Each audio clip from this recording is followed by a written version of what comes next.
So welcome back. ഇന്ന് നമ്മൾ പഠിക്കാൻ വേണ്ടി പോകുന്നത് it's none other than anti hypertensive drugs. എന്താണ് ഹൈപ്പർ ടെൻഷൻ? ഹൈപ്പർ ടെൻഷൻ എന്ന് വെച്ചാൽ നമ്മുടെ ആർട്ടീരിയൽ വാൾസിൽ ലാറ്ററായിട്ട് എക്സേർട്ട് ചെയ്യുന്ന ഫോഴ്സിനെയാണ് ബി പി എന്ന് വിളിക്കുന്നത്. ഈ ബി പിയുടെ നോർമൽ വാല്യൂ, ബ്ലഡ് പ്രഷറിൻ്റെ നോർമൽ വാല്യൂ 120/80 mm/HG ആണ്. ചിലപ്പോൾ 140/90 mm/HG ആയിരിക്കും. അതേ നോർമലെക്കാട്ടും കൂടുതൽ സാഹചര്യം, അതിനെയാണ് നമ്മൾ ഹൈപ്പർ ടെൻഷൻ എന്ന് വിളിക്കുന്നത്. ഈ ഹൈപ്പർ ടെൻഷൻ പല വിധമുണ്ട്. Hypertensive stage 1 means pre hypertension, hypertensive stage 1, stage 2 വരുന്നുണ്ട്. ദെൻ പ്രഗ്നൻസി ഇൻഡ്യൂസ്ഡ് ആയിട്ടുള്ള ഹൈപ്പർ ടെൻഷൻ ഒക്കെ അതൊക്കെ പോട്ടെ. നമ്മൾ ഇന്ന് പഠിക്കാൻ വേണ്ടി പോകുന്നത് ഒരു മരുന്നായിട്ടുള്ള ക്യാപ്റ്റോപ്രില്ലിനെ കുറിച്ചാണ്. ക്യാപ്റ്റോപ്രിൽ, അപ്പം ഡെഫിനിഷനായിട്ട് പറയേണ്ടത് captopril is a anti hypertensive drug which is used to എന്തിനാ ചെയ്യുന്നത്? ക്യാപ്റ്റോപ്രിൽ എന്ന മരുന്ന് anti hypertensive drug which is an AC inhibitor, angiotensin converting enzyme inhibitor. അപ്പോൾ യു മൈ ബി തിങ്കിങ് എങ്ങനെ മെക്കാനിസം? നമ്മളൊരു ക്യാപ്റ്റോപ്രിൽ എന്ന് പറയുന്ന മരുന്ന് കഴിച്ചു. ഓക്കെ, ക്യാപ്റ്റോപ്രിൽ എന്താ ചെയ്യുന്നത്? ഇത് AC-നെ ഇൻഹിബിറ്റ് ചെയ്യുന്നു. ഇൻഹിബിറ്റിംഗ് അല്ലെങ്കിൽ blocking the ACE, angiotensin converting enzyme, which prevent conversion of angiotensin 1 to angiotensin 2, causing prevention of vasoconstriction. അങ്ങനെ നമുക്ക് ബി പി കുറയ്ക്കാം. fall in BP. ഇതിത്ര നമ്മൾ വരച്ചു, ഇതിത്ര നമ്മൾ എഴുതി. ഇനി എന്താണെന്ന് വരച്ചു നോക്കേണ്ടത്?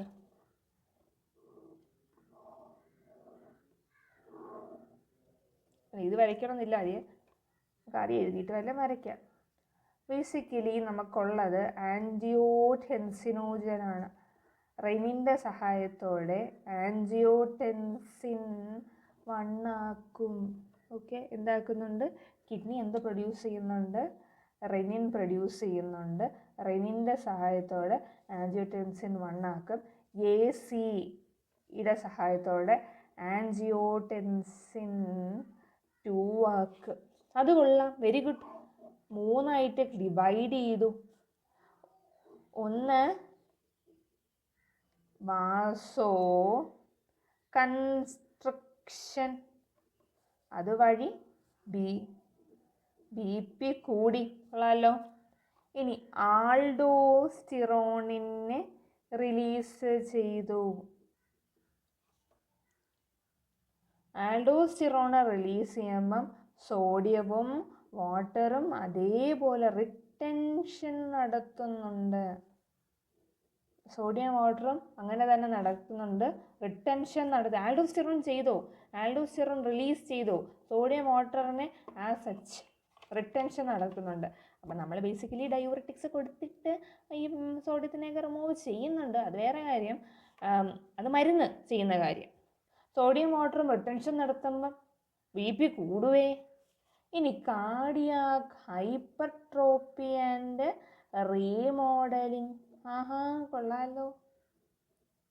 ഇനി നമുക്കിനി നമ്മുടെ AC ഇൻഹിബിറ്ററിനെ കൊണ്ടുപോകണം. ഇവിടെ AC ഇൻഹിബിറ്റർ നമുക്ക് കൊടുക്കാം.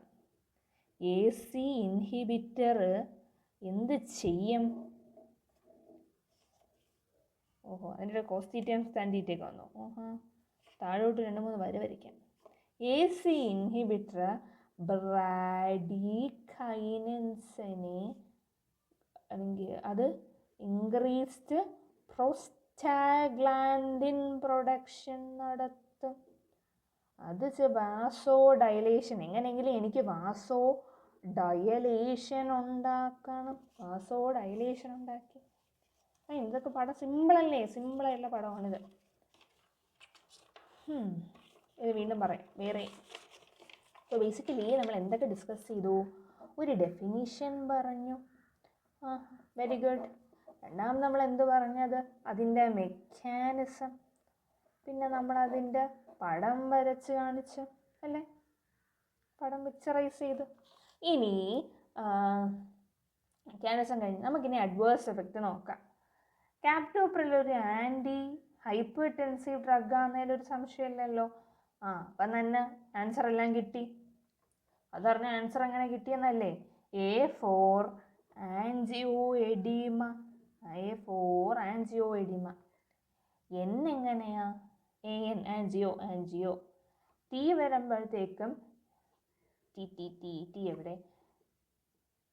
ടെറാറ്റോജെനസിറ്റി. ക്ലിയർ അല്ലേ എന്നത്? Very good. ഇനി H4 ഒരുപാട് ആൻറ്റി ഹൈപ്പർടെൻസീവ് ഡ്രഗ് എന്ന് പറയുമ്പോൾ നമുക്കറിയാം ഈ ഒരുപാട് കഴിച്ച് കഴിഞ്ഞാൽ ഹൈപ്പോ ടെൻഷനിലോട്ട് പോകും. മൈ ഗോഡ്, ഹൈപ്പോ ടെൻഷനിലോട്ട് പോകാം. ദെൻ പിന്നെന്താ വരുന്നത്? ഹൈപ്പർ കലീമിയ ഉണ്ടാക്കും. ഇവനാരും ചില്ലറക്കാരനല്ലല്ലോ. ഹൈപ്പർ കലീമിയ ഉണ്ടാക്കും. 6 വെച്ച് റാഷസ് ഉണ്ടാക്കാം. H കൊണ്ട് ഹെഡേക്കും ഉണ്ടാക്കാം. എന്നെ കണ്ടു കഴിഞ്ഞാലേ നമുക്കറിയാം നോസിയ വരും. ഓക്കെ. ദെൻ വേറെയും കാര്യങ്ങളുണ്ട്. പേഴ്സിസ്റ്റൻ്റ് ആയിട്ടുള്ള ചുമ, കഫ് കാണും. ഇങ്ങനെ വീണ്ടും ചുമച്ചുകൊണ്ടേയിരിക്കും. ഡ്രൈ കഫാണ്. വീണ്ടും ഇങ്ങനെ പെർസിസ്റ്റൻ്റ് ആയിട്ട് ചുമച്ചുകൊണ്ടേയിരിക്കും. അർട്ടിക്കാരിയ. ദെൻ ഹെഡേക്ക് പറഞ്ഞതിൻ്റെ കൂടെ ഡിസീനസ് ചേർക്കാം. നോസിയ, വൊമിറ്റിംഗ് കൂടെ ചേർക്കാം. പിന്നെ P4 എന്താണ്?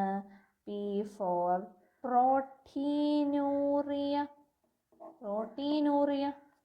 അഡ്വേഴ്സ് എഫക്റ്റ് പഠിച്ചേ. ആൻജിയോഎഡിമ പറയാം.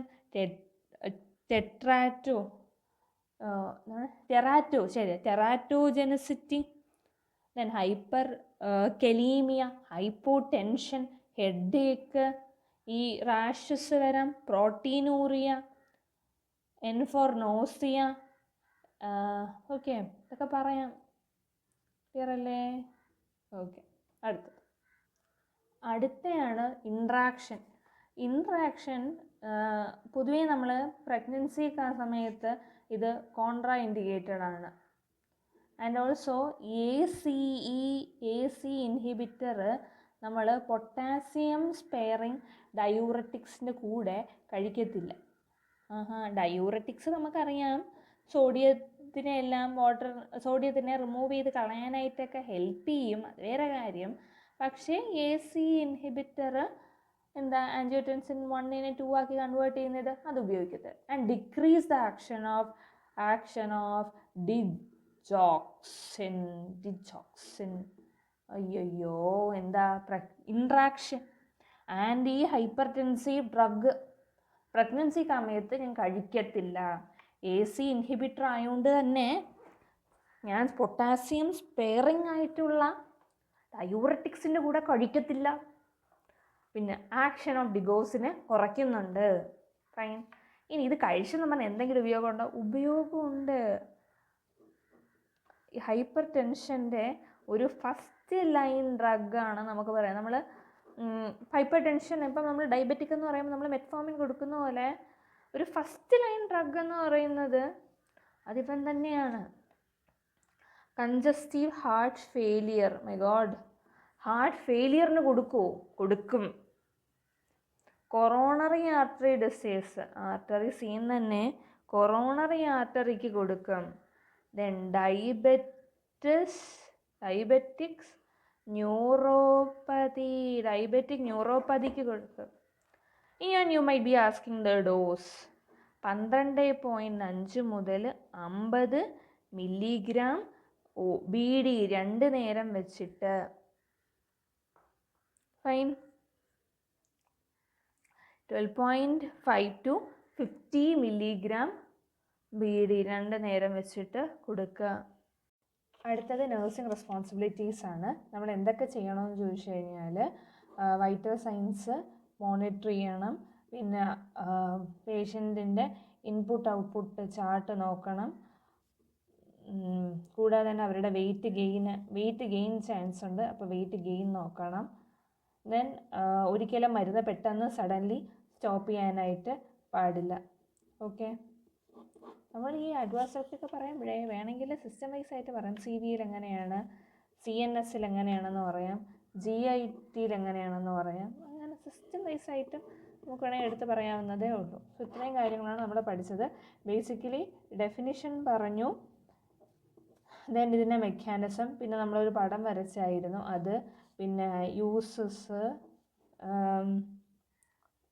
ആക്ഷൻ, ഫാർമക്കോളജിക്കൽ ആക്ഷൻ പറയാം, ദെൻ അഡ്വേഴ്സ് എഫക്റ്റ്, ഇൻട്രാക്ഷൻ എങ്ങനെയാണ്, കോൺട്രാ ഇൻഡിക്കേറ്റഡ് ആയിട്ടുള്ള കാര്യം പറയാം, പിന്നെ ഡോസ് പറയാൻ പറ്റും, നഴ്സിംഗ് റെസ്പോൺസിബിലിറ്റീസ്. ഇത്രയും കാര്യങ്ങളാണ് അറിയേണ്ടത്. ടോട്ടൽ ഒരു 1, 2, 3, 4, 5, 6, 7, 8, 10 എണ്ണങ്ങളുണ്ട്. കാരണം ഫാർമക്കോകൈനറ്റിക്സ്, ഫാർമക്കോഡൈനാമിക്സ് അങ്ങനെയൊക്കെ ഉണ്ട്. തൽക്കാലം ഇത് ഇത്രയും പഠിക്കുക. എന്തെങ്കിലും സംശയം ഉണ്ടെങ്കിൽ ചോദിക്കുക കേട്ടോ.